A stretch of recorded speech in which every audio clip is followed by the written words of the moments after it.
So, perfect. Thank you. Okay, everybody, thank you so much for being here this evening. This is a great turnout, and I'm very happy with that. I'm hoping that the 6 o'clock time worked better for you than the 5:30 time.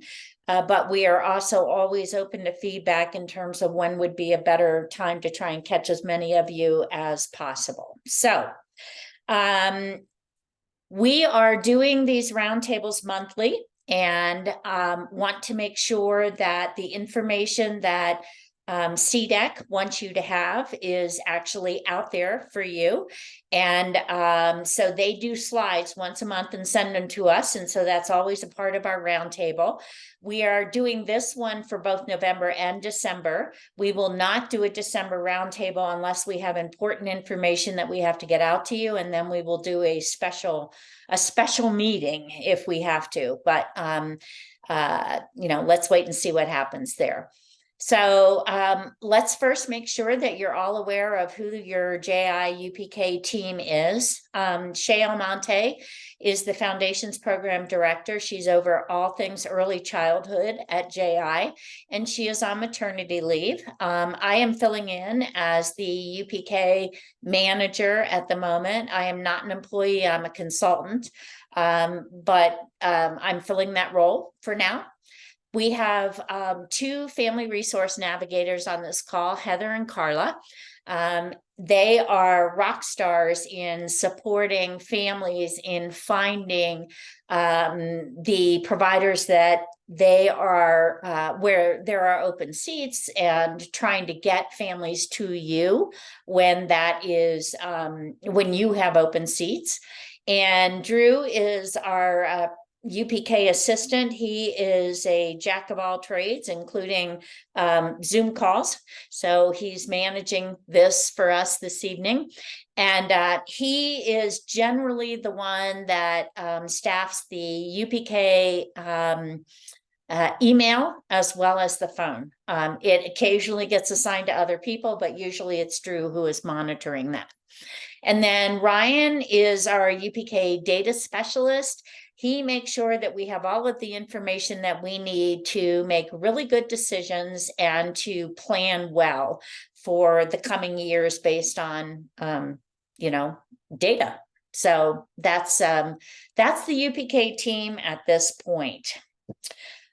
So I'm going to say again that if any of you have joined us and have not yet signed into the meeting chat, please do that so we know who is here. I appreciate that. So today's agenda, we're going to do an update from CDEC, and I'm going to answer whatever questions you have to the best of my ability around those updates. Then we're going to talk a little bit about what we think we know for year 2. And we're going to get some feedback from you about the things that are important to you for year 2 as a family child care teacher, so that we can make sure that that goes to the right folks at CDEC. And then we'll wrap up with any additional questions you have. So first, we're going to talk about enrollment guidance and walk-in enrollment. So as you all know, I'm sure the algorithm is no longer running. It has not run since November the 6th. And anyone that was matched in November the 6th has been either placed, enrolled, or has been taken out of the system because they did not respond to their match. So there should not be anybody that was matched during the November 6th algorithm that is in limbo at this point. They may be in limbo because they're non-responsive, but if they were matched with you and you reached out to them and they have accepted or enrolled with you, then that's the last of the matching through the algorithm. So now we are moving on to how do we get families into open seats? So there's 2 ways to do this. The first way on here is families can reach out directly to you and tell you that they are interested. And if you have a seat available, then you can say, yeah, let's go. And then you reach out to us and we put the family in accepted status so that you can enroll them. Okay, so that's doing enrollment the way you have for years. Okay, except that extra step of having to enroll them in UPK so that you can get paid. The next way is for a family to contact us directly. However, we're handling this a little bit differently than what CDEC has put up here. If a family contacts us directly and they say, you know, I don't have a match yet, or I've talked to this provider and they say that they have a place and I want that place, then what we are doing is basically reaching out to you with that family's information and saying, please talk to this family, make absolutely sure that it's a good fit for them, and for you. And if it is, then get back to us and we will put the family in accepted status. So we're not accepting them without your saying, yes, I've chatted with them and yes, it's a good fit, because otherwise it's kind of a waste of time. Because if for whatever reason they thought you were adding one or offering one program and you're not, you're offering another. Okay, so that's how we're handling quote unquote walk-in enrollment without the DAA at this point. All right. So we have had folks who have said, you know, I don't know how to tell what my start date is or what it should be. Okay, so this is one of those things that has been a little bit challenging in that, well, let me give you an example.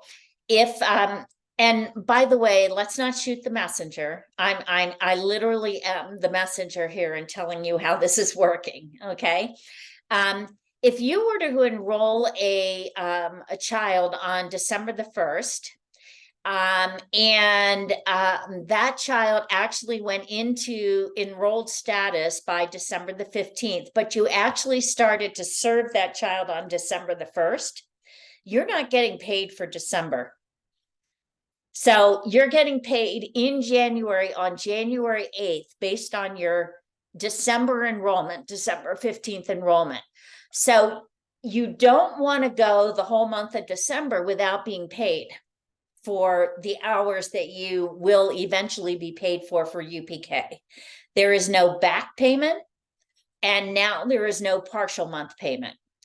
So you need to be careful about having a really intentional discussion with your families that are coming in at this point in time, and making sure that they're aware that there may be a time in there that they're going to have to pay the full freight before UPK kicks in. Okay, so I'm hoping that there may be some adjustments to this for year 2. I can't tell you that that will be the case, but just be careful about that, so that we've already had lots of surprises with both providers and families, and they're not pretty. So let's make absolutely sure that you're aware of how this works and that you're having the right conversations with new folks that are coming into you, or if they're changing from another provider to you, or they're changing from you to another provider. Okay? And by the way, I'm going to answer any and all of your questions at the end. You can go ahead and put them in the chat. Or when we get to the end of this section, you can unmute and ask whatever questions you'd like. But I want to get through all of this first. So folks have also been having a hard time trying to figure out in a child's profile when their start date is, when their enrollment date is, et cetera. So we're going to show you what that looks like. So let's go to the next slide. So when you click into a student's record in your provider portal that is enrolled with you, the first part is going to be the child name, the UPK ID number, and the date of birth. And then underneath that will be your name, the provider name. And underneath that, it will say enrolled on whatever date you enrolled them. And it is the start date that you selected on the enrollment form, and you cannot backdate it. and we'll talk about backdating in a moment.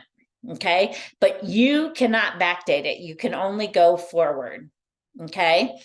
And then it will also tell you what program the child is enrolled in.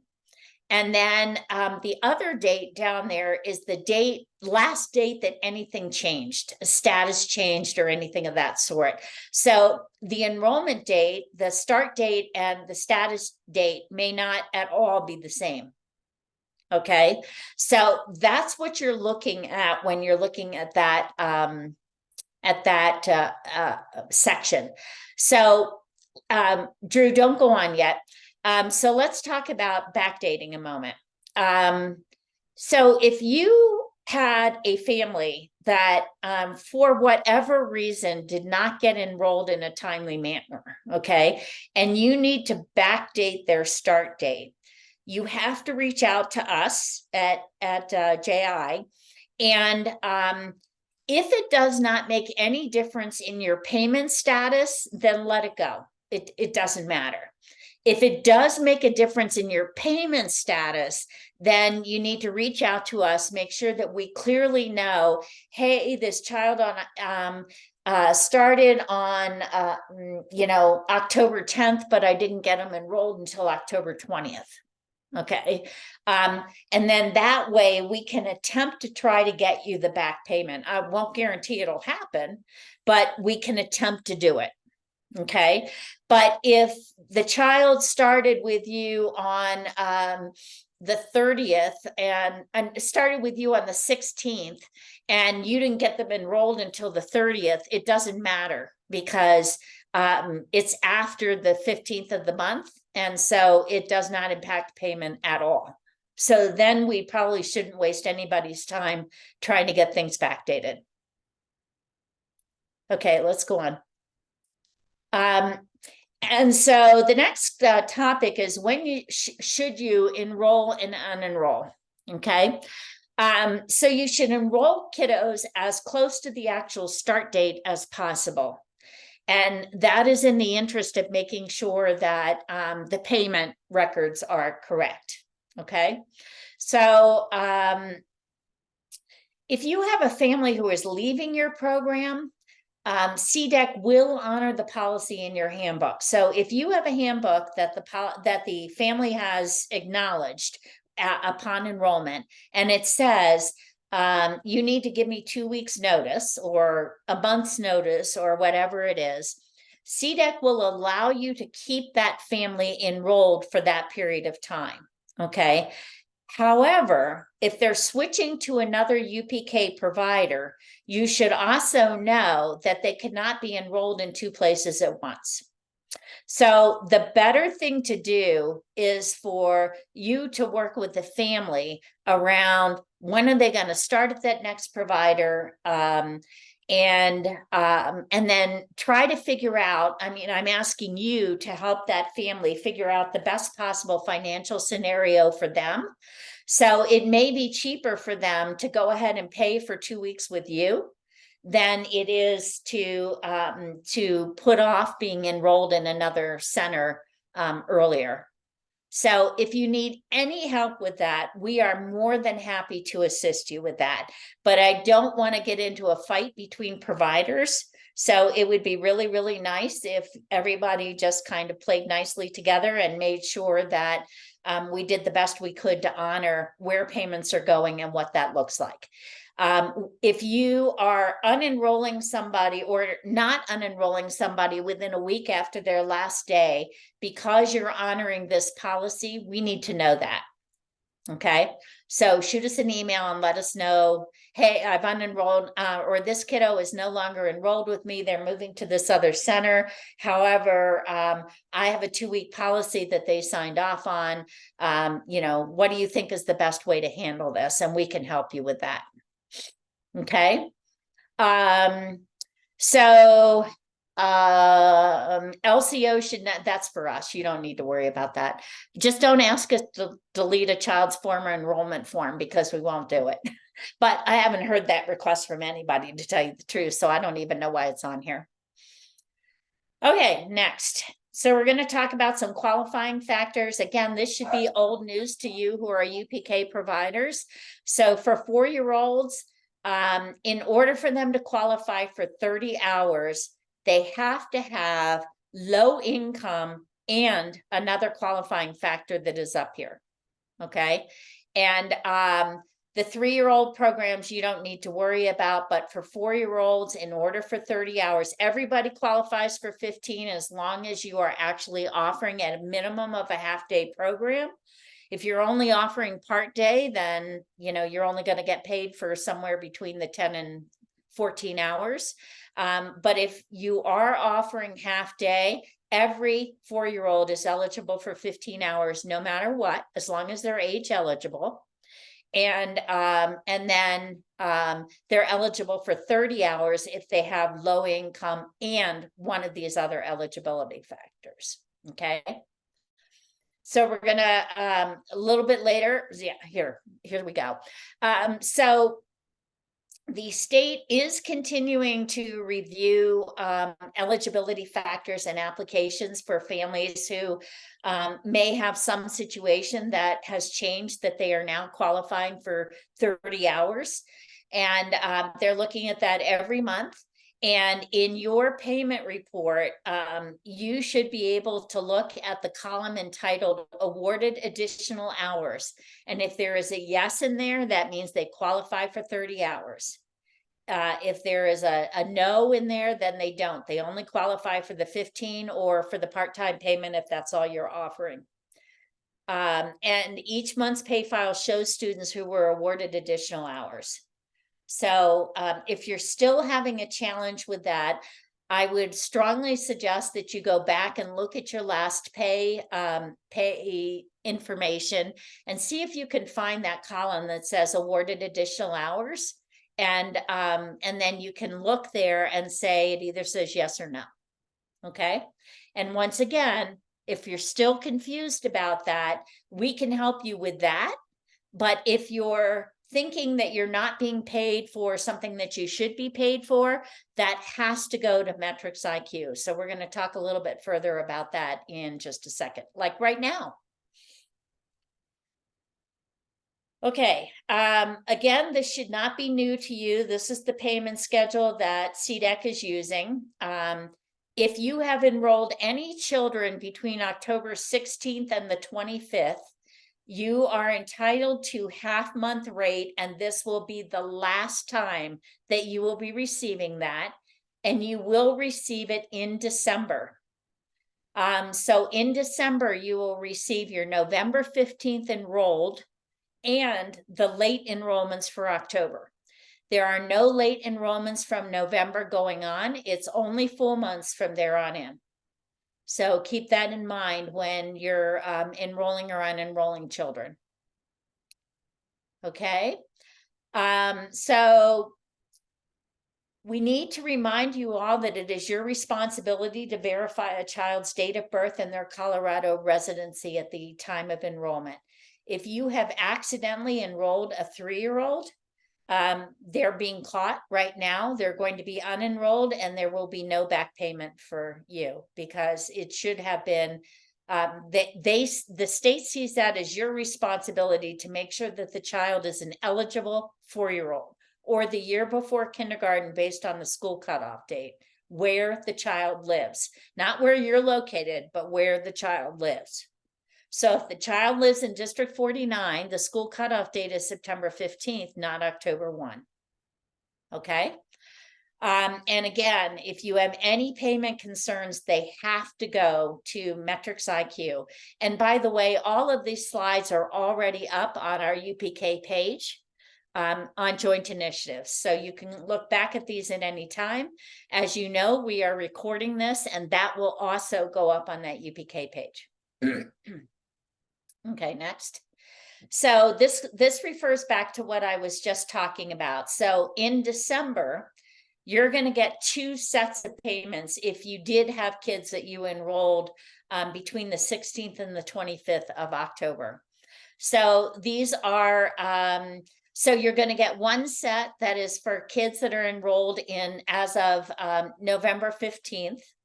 And then you're going to get another set for the partial payments, and they're staggered. They don't come at the same time. So what they are asking is, please allow time for all of your payments to be made to you before contacting us or Metrics IQ. Okay, because sometimes they're just not there yet. Okay.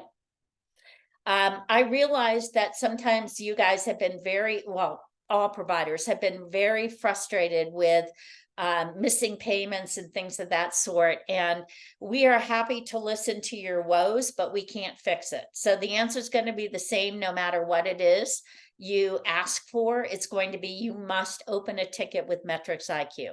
We can't fix it. We have no control over it. All right.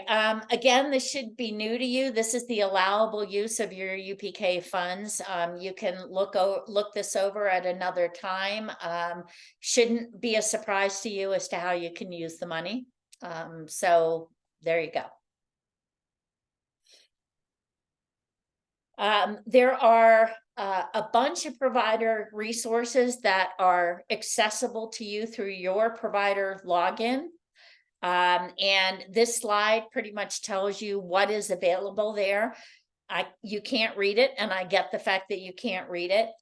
We are going to also be making sure that all of these are accessible through a click on the JI UPK site, so that you don't even have to go into your provider portal to look at these resources. But the bottom line is they are there, and they are directly accessible to you. So you just need to know that that's the case. Okay. Those of you who applied for capacity building grants or are looking for your provider bonuses, they will be paid by the end of December. So that's what we know. Again, we have no control over that. So there you go. End of December. All right, so let's stop there for a minute. Will you stop sharing for a moment, please, Drew? So let's see what questions you have at this point on or anything else that has to do with this year that you're not understanding or need more clarification on.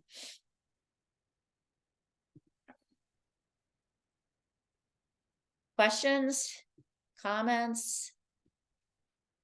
Sharon, I see what you're saying around some of the LCOs have been telling their providers that there will indeed be a June payment. So I am guessing you haven't heard the same info. No, we have not. And we have pushed hard for that information along with some other information and haven't gotten it yet. So no.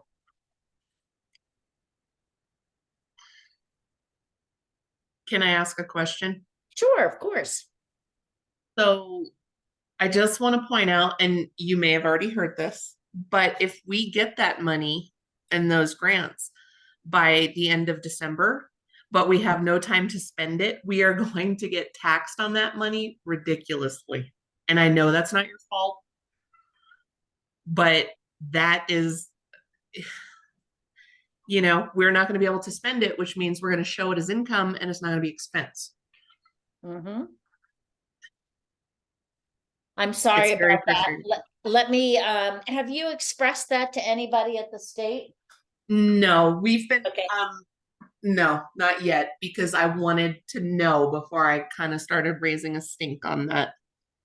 Okay. I'll write that down.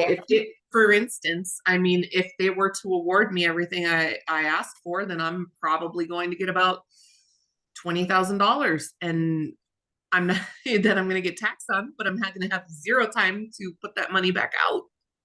Yep. And so I just kind of want to tell, I mean, whoever I need to tell, I will be happy to be the sounding. Well, do some planning on that as best you possibly can, and just try to address the timing to the extent that you possibly can.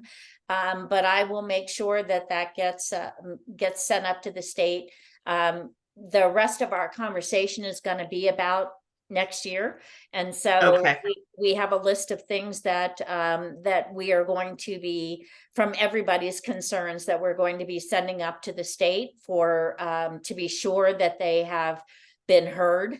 And then we'll figure it out from, but I'll make sure that that gets elevated, and I'll do that in a separate email because it really doesn't have anything to do with year two.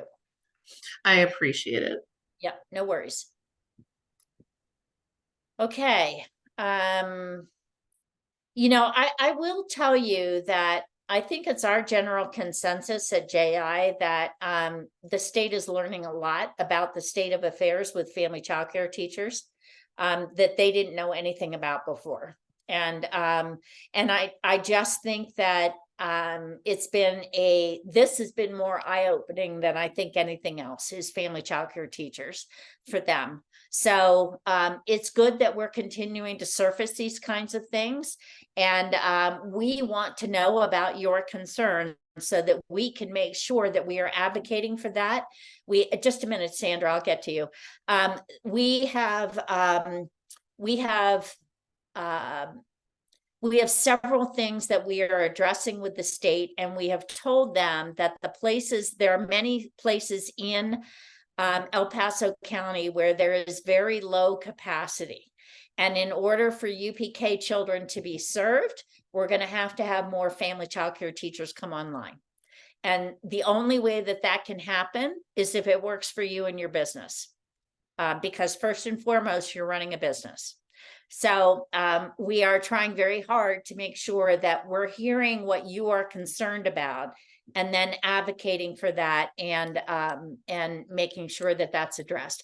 They're hearing from school districts. They're hearing less from centers, but still hearing from centers. And they just know very little about family childcare teachers. So we just need to help them. Sandra, what can I help you with? Thank you, Ms. Noreen. My question is regarding, you were mentioning about encouraging parents to follow your handbooks. Mhm. I'm not a UPK provider. Okay. However, I know that a lot of providers have lost children to UPK with minimal notice. Will Okay. you support those providers as well? Because the problem is, um, providers are losing the children because the centers that have the UPK spots say you have to fill this spot within so many days or you lose the spot. Right. So how does that protect providers that are not participating in UPK? There's no protection for you, Sandra, in this system. And I think that's just the reality. It sucks, and I get it, but there is no protection for you. So, it's between you and a family who is leaving to go to a UPK spot. And I don't know what to tell you except to consider coming into UPK. I feel that is really sad that the state is not actually supporting those providers that chose to just still follow their own business model. And it would be nice to actually have that being brought up to the state, Yeah. Okay. that the support should be for all family childcare providers, not just UPK providers. I will make a note of that, but the UPK office is responsible for making sure that UPK runs effectively and efficiently. And so they've had a challenge with that this year, and it's going to continue to be a challenge. And so I just want you to understand that from their perspective, that it's not realistic to think that they're going to be able to do that, nor willing to do that. I mean, their bottom line is they want you to come into UPK. So, I understand. I hear you. And sometimes we don't like the answer, but it is the answer. But I'll put it on the list as a concern. Okay. But there's no way they can force a UPK provider to not enroll a child in time for them to be able to be paid, because the provider that they came from has a policy in their handbook that says they have to give 2 weeks notice. So, all right. If you don't have any other questions about what's happening today and for the rest of this school year, then let's go back to those slides, Drew, for a couple of minutes. There's only 2 more. And then we're going to talk about the rest of year 2. So remember that there are proposed quality standards out there. Hopefully you responded with any feedback that you had by November 22nd. You know, I heard from one family childcare teacher that she was concerned about the proposed group sizes going down to 20. And so I said to her, you know, you have to put that in there. And she said, well, that's going to hurt my business. And I said, I understand. You have to put that in there. So, you know, keep an eye on these quality standards and make sure that, you know, if you have any feedback, again, the state does not get family childcare teachers. They don't understand what happens in a family childcare home. Okay, so if you don't provide feedback on these quality standards in terms of how this impacts you, you may be asked to live with something that you can't live with. And then your only other choice is to not be a UPK provider. So make sure you're keeping an eye on this stuff. It's all up on our UPK page, and we constantly include updates in the UPK newsletter. So if you have not signed up for that, make sure that you do that, and you do that on the UPK page. Okay, next.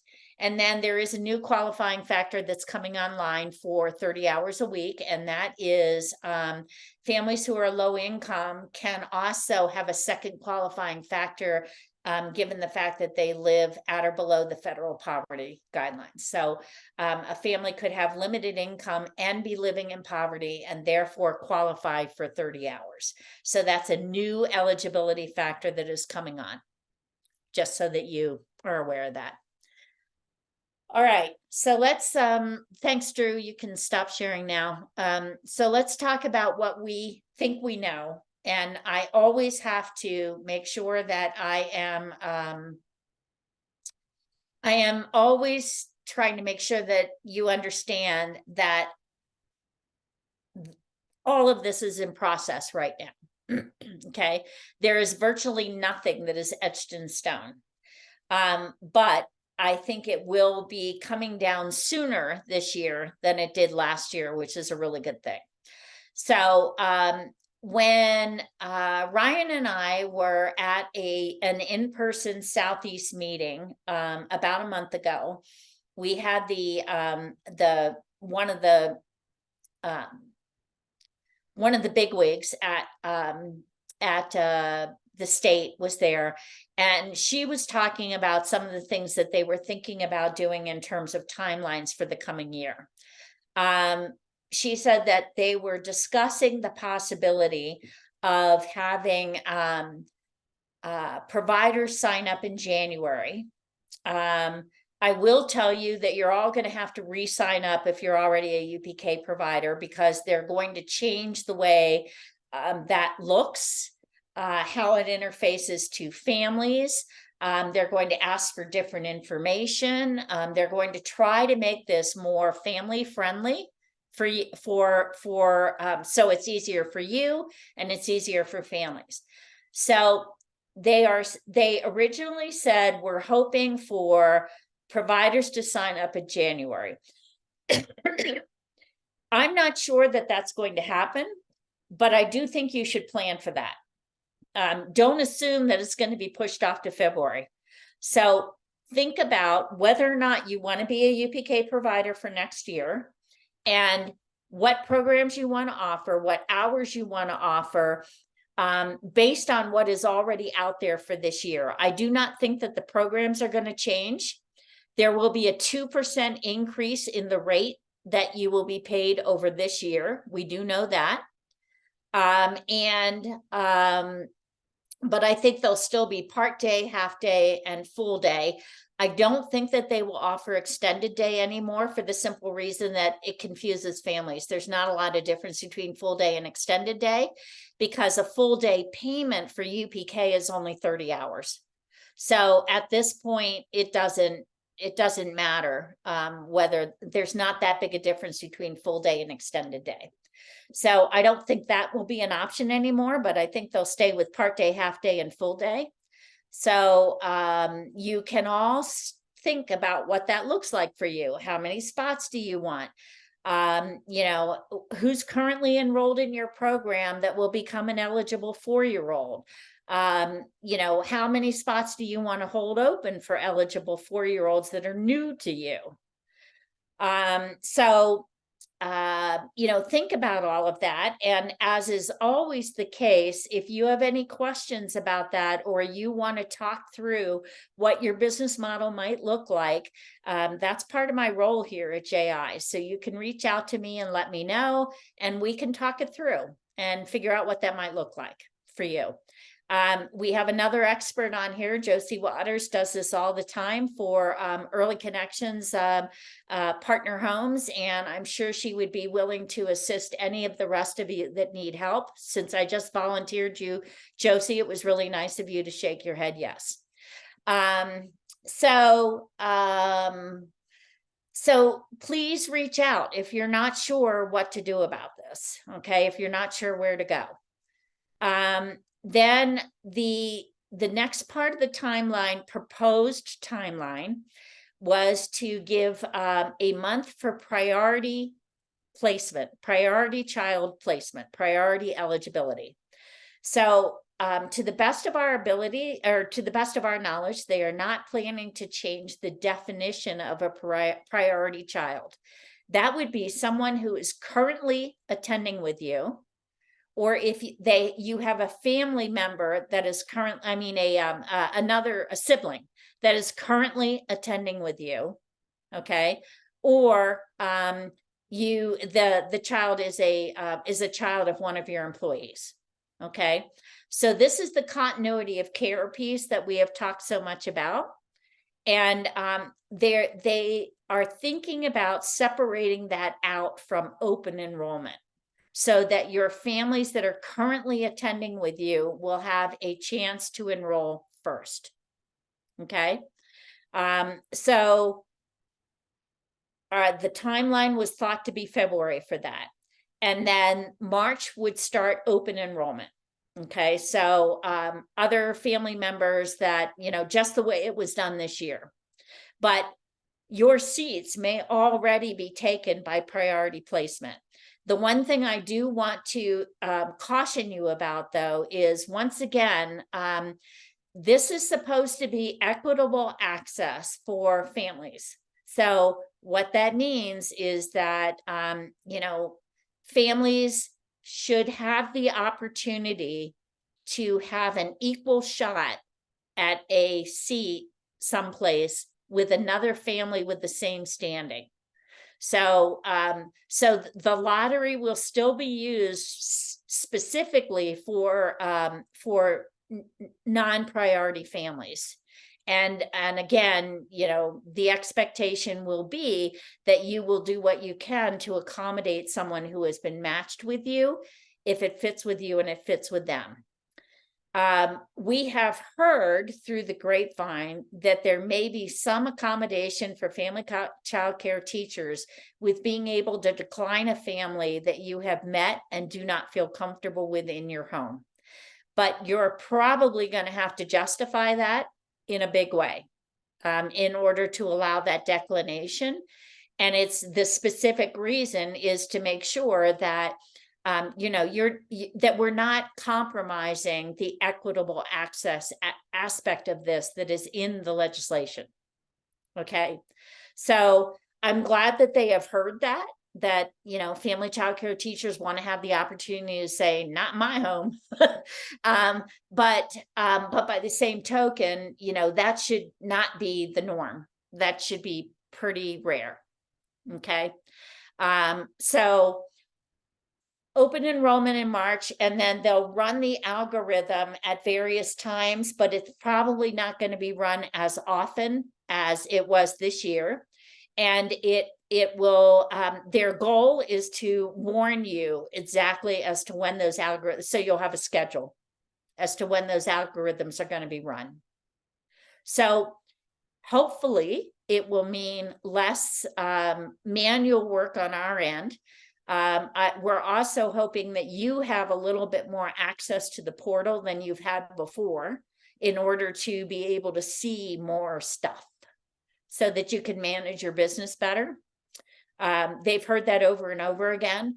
All of us on our end, including the state, have done not much else this year other than manual placements and things of that sort. And that's not what our role is supposed to be. We shouldn't have to do that. It should be easier for you to manage the people who are coming in and out of your program. Okay. And so I think that that is their goal, but how that looks, I cannot guarantee in any way, shape, or form. I don't know. I can tell you that they're going to be doing a lot of testing of the provider portal, the enrollment process, etc.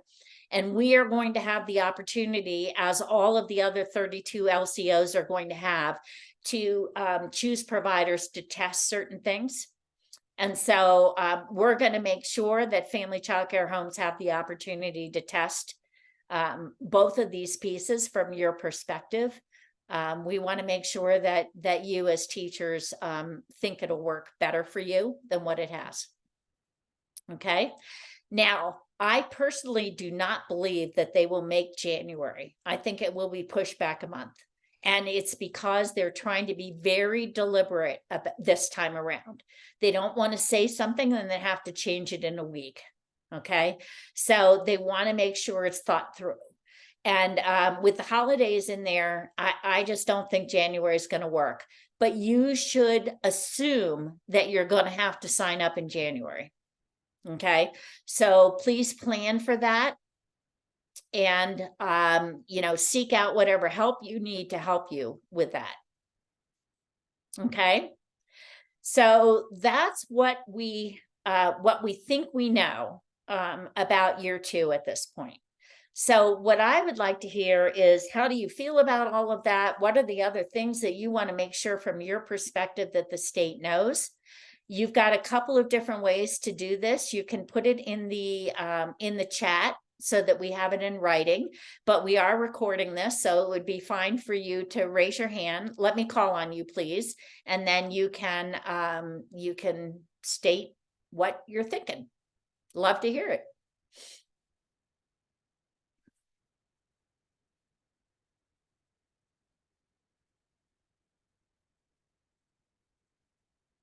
So how many of you are thinking about coming back? Shelley, I'll get to you in a second. How many of you are thinking about coming back? Do a thumbs up.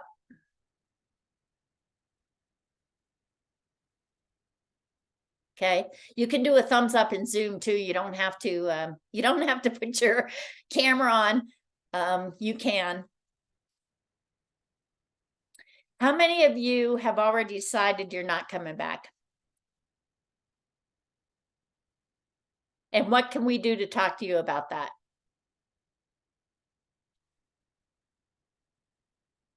Okay. All right. Well, it doesn't look like a lot of you have made up your mind that you're not coming back. Shelley, what question? Okay. Okay, Lynn. You don't mind if I call you and follow up with you on that, do you?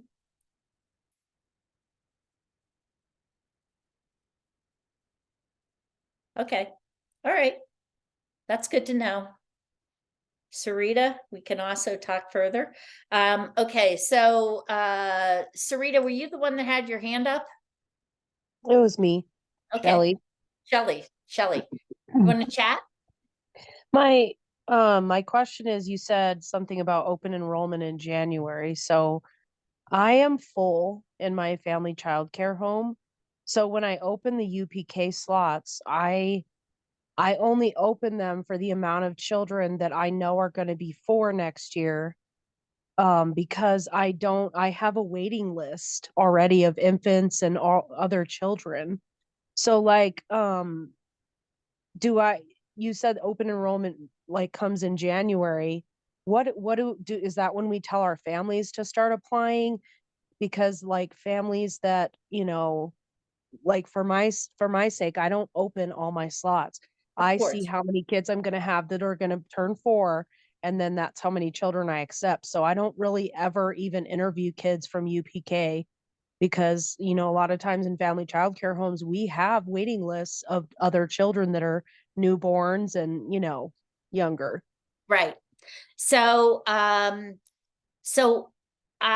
let me go back through the timeline again to make sure that we're all clear on that. In January, I was talking about providers enrolling.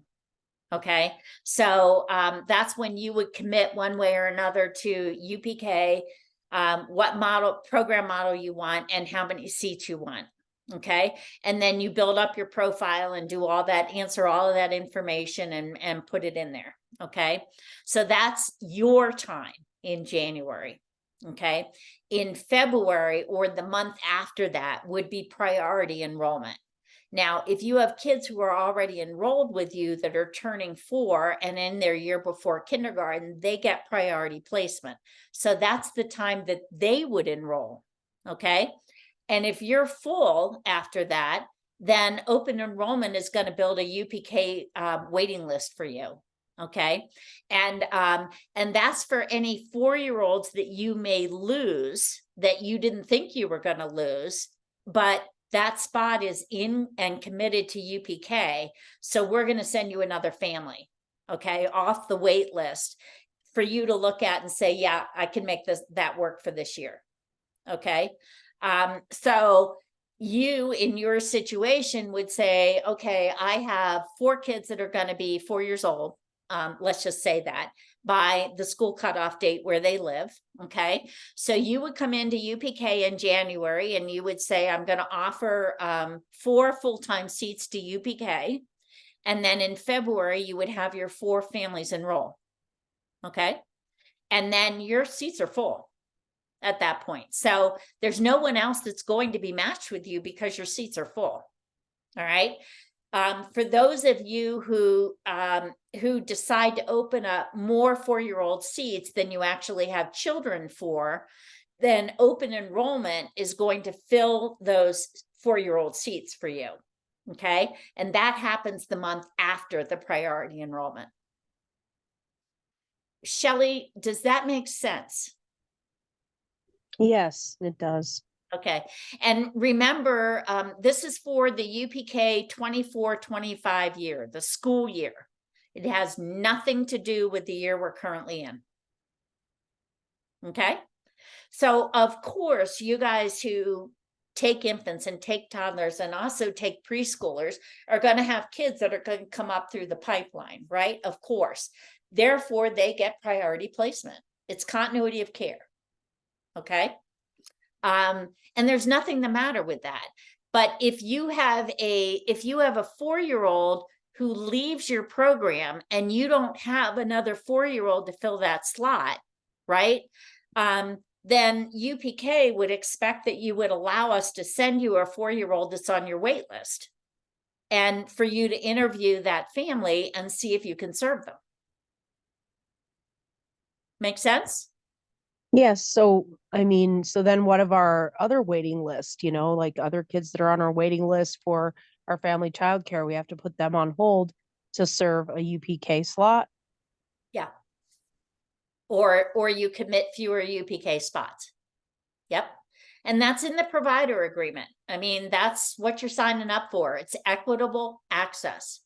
So if there are families who want you, Shelley, and they can't, they're waiting for a spot and they're UPK eligible and their lottery number came up first, what you're signing up for is interviewing and taking that family if there's not a red flag.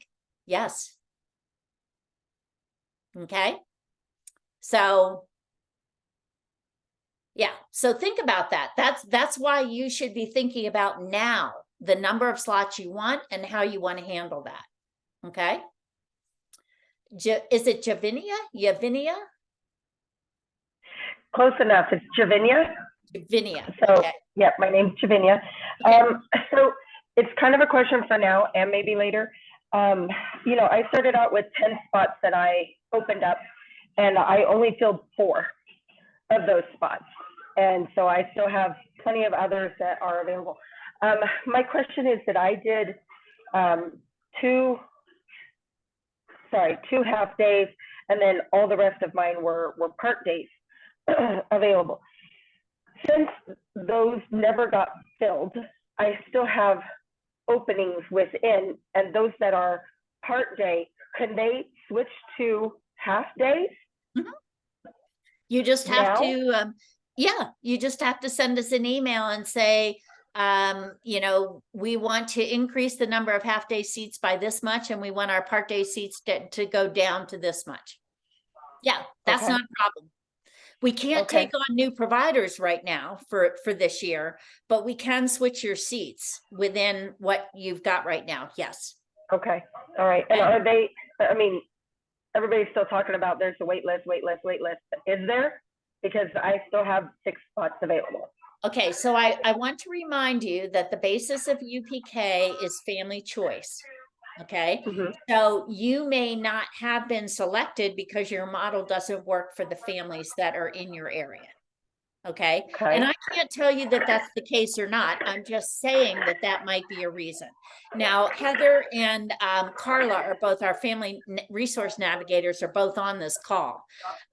So, and your school district down there also offers part day and half day.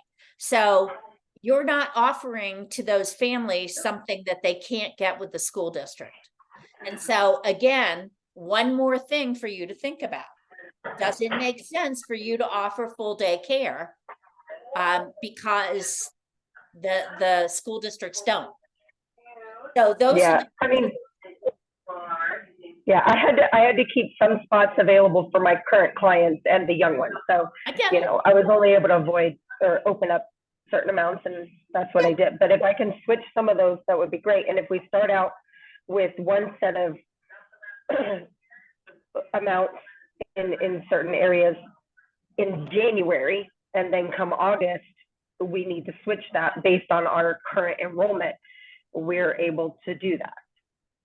So for this year, that has been allowed. Okay. Kicking kids out of seats does not work. So the seats have to be open. Well, Right. you'd be surprised how many providers have come back to us and said, oh, we had open seats. We put 3-year-olds in them, and that 4-year-old that you want to put in the UPK seat, we don't have a seat for him now. And that's not how it works. And so it's better to go up. It's better to start smaller and go up than start bigger and then have to go down. Okay.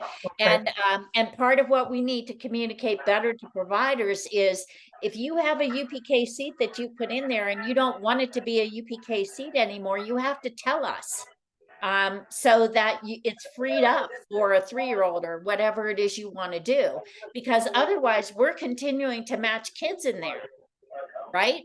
And it frustrates parents when we've told them that there's a seat there because according to the system there is, and then they call you and not you, but they call the provider and the provider says, oh no, I don't have a seat. It's very frustrating. And by the way, they're never coming back to you either, which is not a good thing. So, Right. you know, we have to do a better job of communicating the rules of the game before people sign up in January, and think about, you know, you can go up, going down is not a good thing.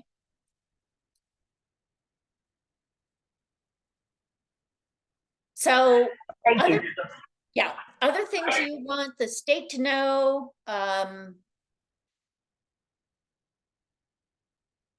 you have questions about, you just want to vent. We've got a few more minutes for you to vent should you choose to.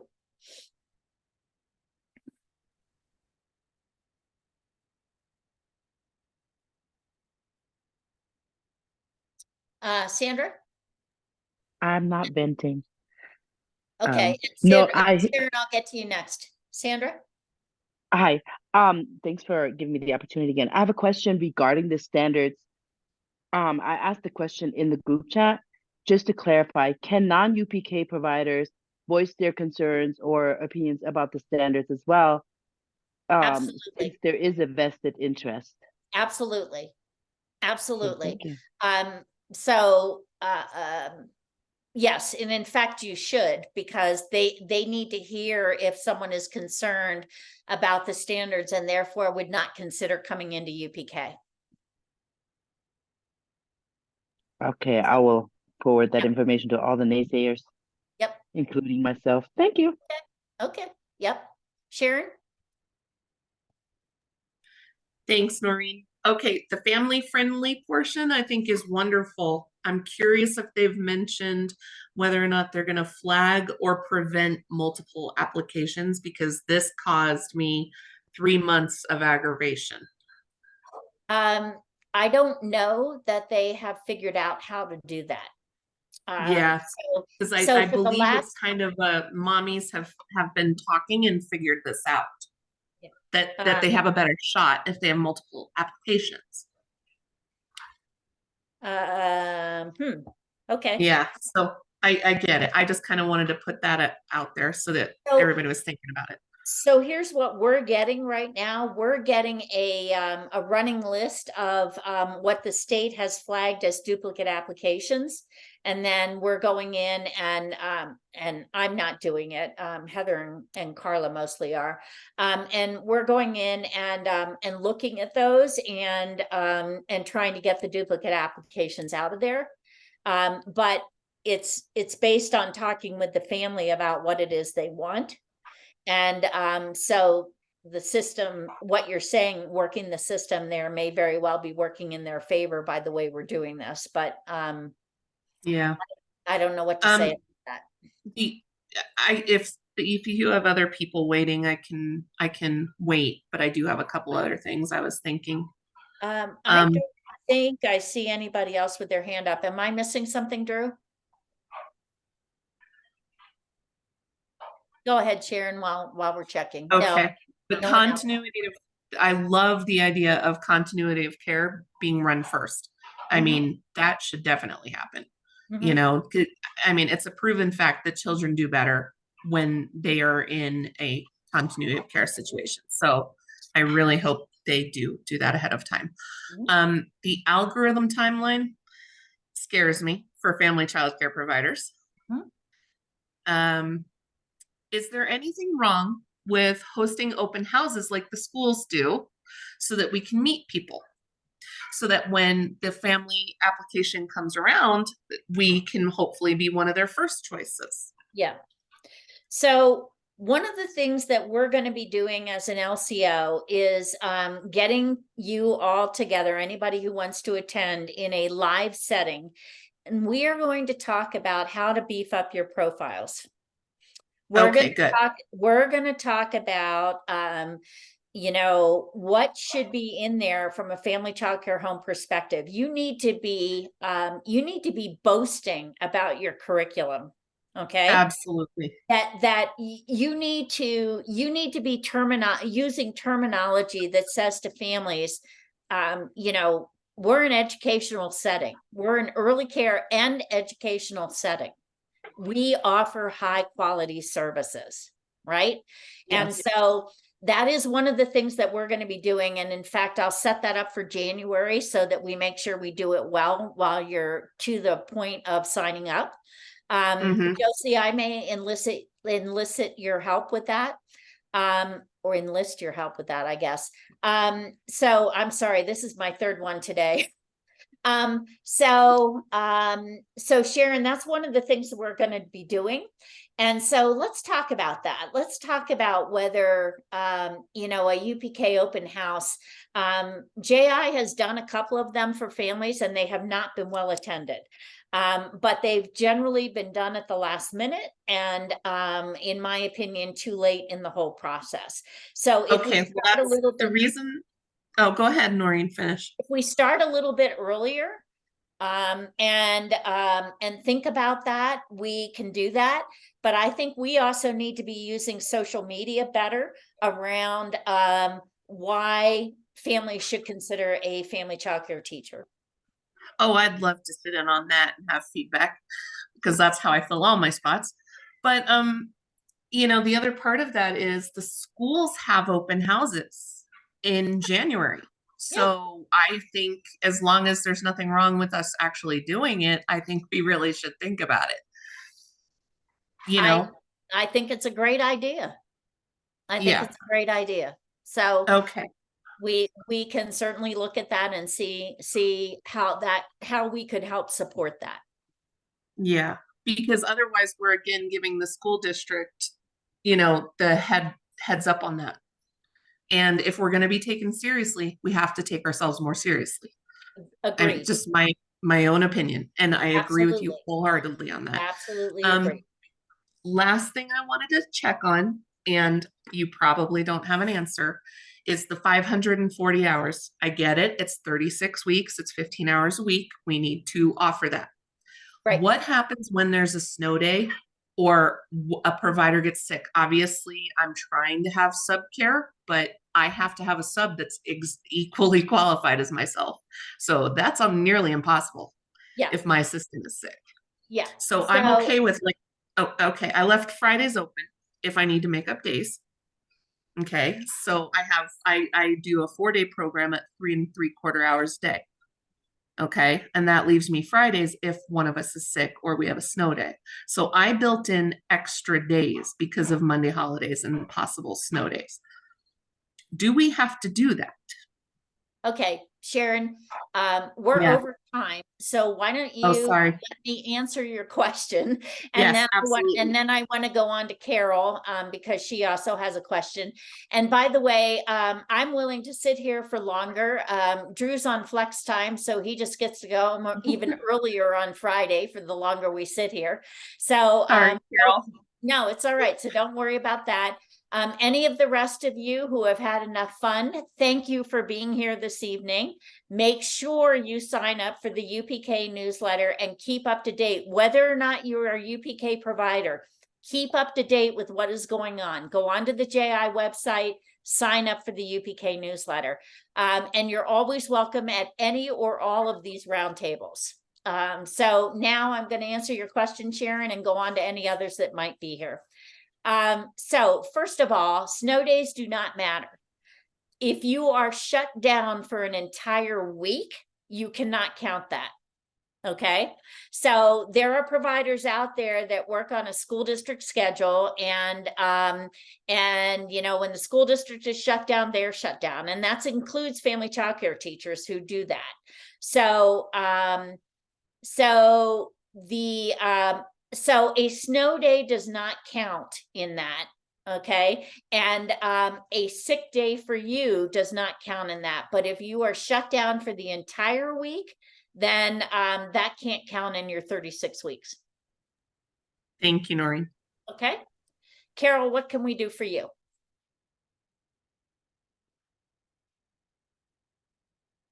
You got to find the mute button.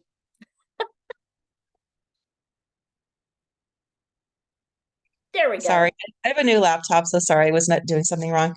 That's Okay, all right. I have like 3 different things to talk about. Okay. First, I've heard a little bit about maybe we can't do our own curriculum next year. I mean, I'm hoping I can do my own curriculum. Also, I've heard that it might be where you're going to need an ECE degree. I do have a bachelor's degree and a kindergarten through 6th grade teaching license from in the past, so I hope that doesn't kick me out. And my other thing is, I just feel like not enough people know about the UPK program, because when I'm out and about and I talk to people and they're like, really, I've never heard of that.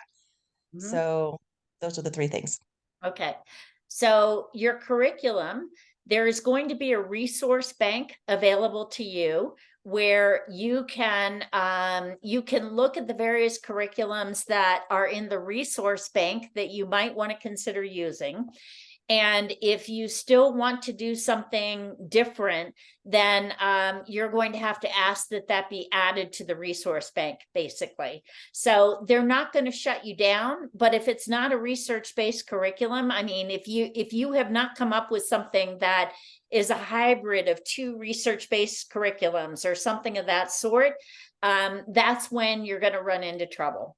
Okay, so you're not going to be able to just, you know, do your own thing. There is going to have to be some basis for what research says is quality in early childhood education.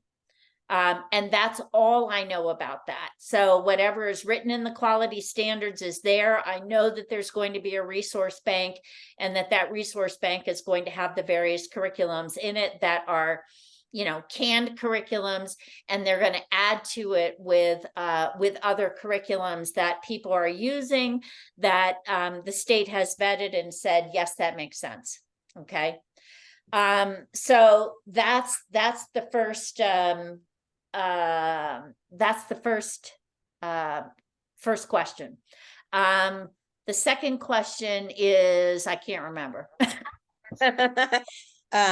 If we're going to need an ECE degree. No.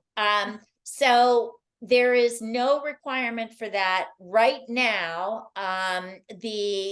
For qualifications, you just have to meet licensing standards and Colorado Shine standards. Okay. So, and that will continue for next year.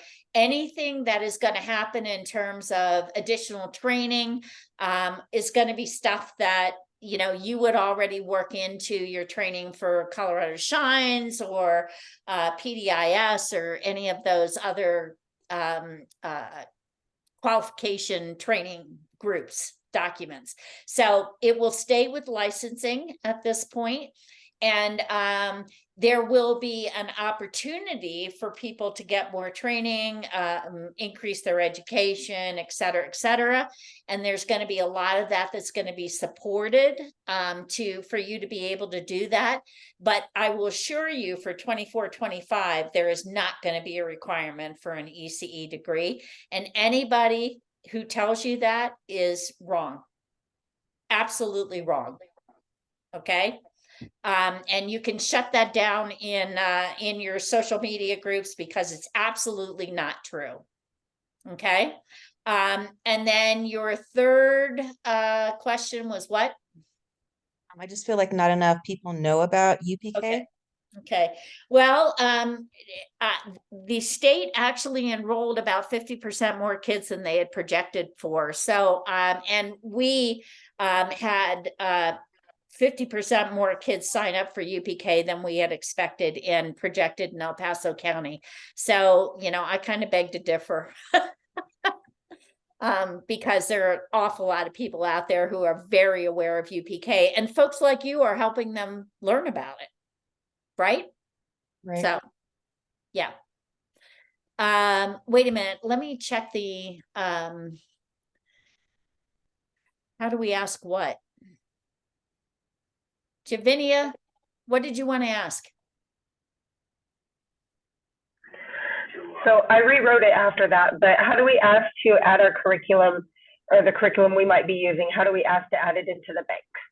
That particular portion of the quality standards, none of the quality standards have actually been approved yet. So everything was open for comment until November 22nd. They are now sifting through all of that, and then we'll make recommendation to the rules committee as to what will be implemented and on what timeline. So you're jumping the gun on that. These are all proposed quality standards, and all of them and links to all of them are up on the UPK page. So you don't need to worry about that for right now. Okay. All right. Sandra. Hi, it's me again. Okay, Yep. so I have a question regarding the additional qualifier for to qualify for the additional 30 hours. Right. You stated that low income would be that additional qualifier, or as Poverty. well as an IEP or any of the other ones such as homelessness. I'm sorry? Poverty is the additional qualifier. So if you have a family who Poverty. Okay. So go ahead. I'm sorry. You were breaking up, so I'll just listen to what you have to say and then see if I can rephrase my question. Okay, so if you have a family who meets the limited income eligibility that is in the application right now, so it's based on the number of family members that they have, and then it looks at mean income or medium income or something, I don't know what it is, and determines whether or not that family, it asks the question of, based on the number of family members, it asks the question of, is your household income less than this amount? And if the answer is yes, it's less than that amount, then they are considered to be limited income. So the next question will be, is it less than this amount, which will be the poverty level? Okay. And if they meet the poverty level and the limited income, they're going to be eligible for 30 hours. Okay, thank you for clarifying that. So if we're talking about the poverty level, would that automatically mean that family qualifies for CCAP assistance? No, CCAP qualification is different than UPK. And because there are work requirements in there, et cetera. So CCAP is an entirely different system. At some point along the line, they're hoping to bring them together. But that's a ways off. Okay, so my follow-up question to that is, I remember the very first meeting that that we met is when it hadn't even rolled out yet. We were just talking about rolling out the first enrollment, and we were talking about the stacking of CCAP as well as the UPK rates. My question is, what is the state doing to encourage more UPK providers to actually also accept CCAPs, and in particular family child care providers? Because I know there are clearly more centers that accept CCAP. So what can the state do to encourage CCAP, like family child care providers, to also accept CCAP rates in order to be able to offer wraparound care? Am I making sense? I don't know. So. No, completely making sense. And this year CCAP is being handled differently with UPK than it could possibly be handled next year. This year they are working in tandem with each other. So if a family says to DHS that they need full day care, and their kiddo is also enrolled in UPK, the provider, as long as they are obviously taking CCAP, is being paid for the UPK spot, and they're also being paid for the CCAP spot, and the family only has to pay their parent copay. And next year, there may be some verification that happens in terms of whether or not CCAP, and whether a family is receiving both CCAP and UPK. And next year, it may stack as opposed to work in tandem the way it is now. Your question about encouraging family childcare homes to take CCAP, I mean, I think we need to make the process as easy as possible, but that's a DHS thing. And, certainly JI has some support for that, and we'll make note of that concern and see if we can encourage and assist more family childcare providers to consider CCAP as an option.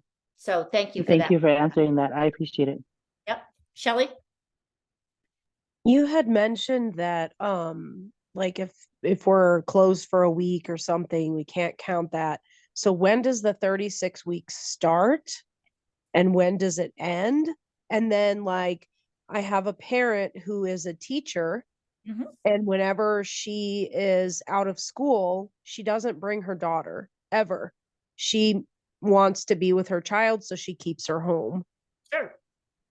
So UPK is not based on attendance, it's based on enrollment.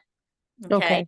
So as long as that child is enrolled and is meeting your enrollment qualifications, so your attendance qualifications. So you may say, hey, I'll approve your 4 weeks off because you're taking your family back to Mexico or whatever it is that is happening, right?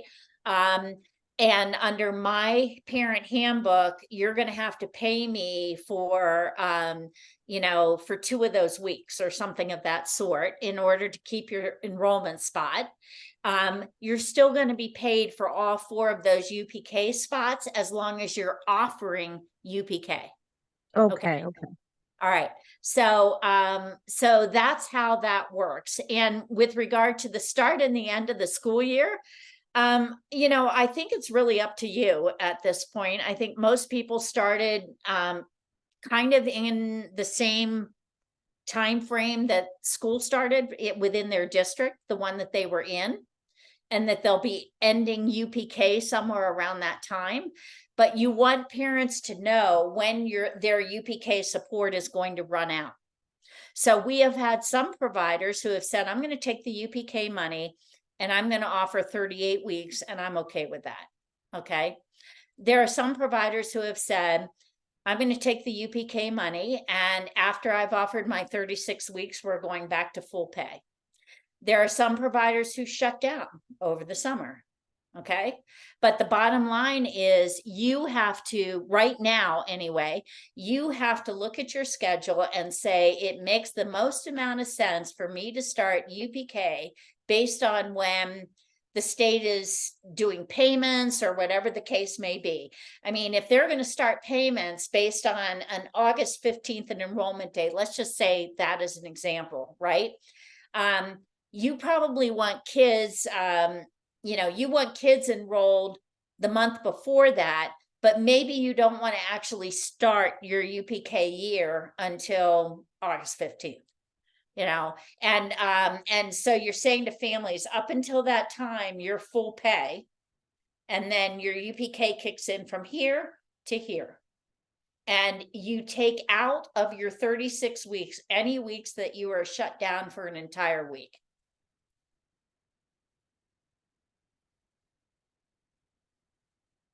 So if that's still a question for you, let's talk a little bit further offline about how that might work. And by the way, I have a Calendly link on my email where you are more than welcome to go in there and pick a 30-minute time and give me a telephone number where to call you. And I am more than happy to sit down and talk with you one-on-one. Javinia? So you mentioned earlier, and I know I'm not trying to reiterate too much of what you've already discussed, but you mentioned earlier that the child that starts our UPK program, it has to be based on their district. Is that correct? Their eligibility. Sorry, I didn't mean to interrupt. So their eligibility is based on your school cutoff date where they live. So let's say the reason that this is a concern is, let's say that there is a family who lives in District 11, but they're going to preschool at a provider who lives in District 49, who offers services in District 49, okay? The eligibility for that family is based on October 1, which is the cutoff date for District 11. Okay, let's say the reverse is happening, where the provider is in District 11, but the family lives in District 49. Their eligibility is based on a September 15th cutoff date, because that's the school cutoff date for kindergarten for District 49. I appreciate that clarification. I was misunderstanding it. That's okay. Thank you so much. That's okay. I've been doing this for a year and I'm still explaining it to myself. So there you go. All right. If there are any other burning questions, we can take one more minute to do that. Otherwise, I don't know about you, but I'm burned out and I'm hungry. So I'd like to wrap this up and invite you once again to reach out if you have additional specific questions that are specific to you as you are doing your planning for UPK in the coming year. Again, don't go in blindly. If you're not sure what to do, ask for help. Okay. Because it is really difficult to change all this stuff afterwards, particularly when there are already kids in seats. Okay. So please, please, please, please, please ask for help. And we'll tell you if we can answer your question. And if we can't, we'll submit it and try and get an answer. Okay. Anybody have any other burning questions at this point? Can I go eat my dinner? All right. Drew, have you already had dinner? I got a quick snack in, pizza roll. Okay, well, that's good. So you can stop the recording now. Thank you. All of this will be up on the UPK page, and would really appreciate it if you would make sure that any of your cohorts are aware of the fact that this happened and that the recording is up on the page, and encourage them to please go and watch it so that they are as informed as they possibly can. And then I don't want to sound like a jerk here, but please, please, please don't make things up. If you are not sure and you hear a rumor, ask the question, okay? Because I've never seen a group get spun up like family childcare teachers do, when in most instances, there's no reason for it. You've got some reasons for it, but how do we get into your calendar?